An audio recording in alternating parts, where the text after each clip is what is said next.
यह कथा है एक छोटे से गांव की जहाँ शांति और हर्ष का माहौल था। उस गांव में एक सयानी और कुशल महिला रहती थी जिसका नाम था जानकी। जानकी का एक बड़ा परिवार था जिसमें उसका बेटा रामू, बहू सीता और उनकी 3 छोटी बच्चियां शामिल थीं। जानकी की रसोई पूरे गांव में मशहूर थी क्योंकि वह हर पकवान को अपने हाथों से बनाकर स्वाद में 4 चांद लगा देती थी।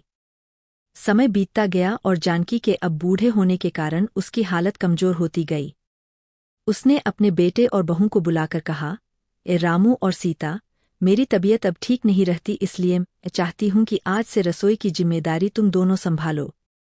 लेकिन याद रखना, इस रसोई में हमेशा प्यार और सहयोग बना रहे। रामू और सीता ने उसकी बात मान ली और रसोई का काम संभालने का जिम्मा लिया।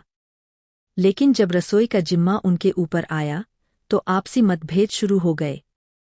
रामू चाहता था कि खाना बनाना सिर्फ उसकी जिम्मेदारी हो, जबकि सीता भी रसोई में अपना योगदान देने की इच्छा रखती थी। धीरे धीरे ये मतभेद झगड़े में बदल गए और रसोई का वातावरण गर्म हो गया। इस समस्या को सुलझाने के लिए जानकी ने एक दिन दोनों को अपने पास बुलाया और कहा, ए देखो बच्चों, रसोई का बंटवारा कैसे किया जा सकता है। एक रास्ता निकालना ही पड़ेगा ताकि सब कुछ शांति से चले। जानकी ने सुझाव दिया कि रसोई को 2 हिस्सों में बांटा जाए, एक हिस्सा रामू का और दूसरा हिस्सा सीता का। अगले दिन से रामू और सीता ने अपना अपना हिस्सा संभाला। रामू ने अपने हिस्से में अपने तरीके से खाना बनाना शुरू किया, जबकि सीता ने अपने हिस्से में अपनी पारंपरिक और स्वादिष्ट रेसिपीज के साथ काम शुरू किया। दोनों ने अपना अपना काम बखूबी निभाया। लेकिन कुछ ही दिनों में गाँव वालों को यह महसूस हुआ कि अब जानकी के हाथों का वह पुराना स्वाद नहीं आ रहा था। रामू और सीता के बीच की संघर्ष का असर खाने के स्वाद पर पड़ने लगा था।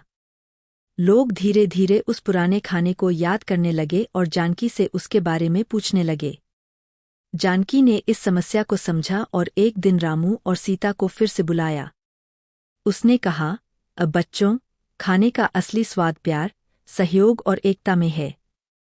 यदि तुम दोनों अलग अलग काम करोगे तो खाने में वह पहले जैसा स्वाद कभी नहीं आ सकेगा।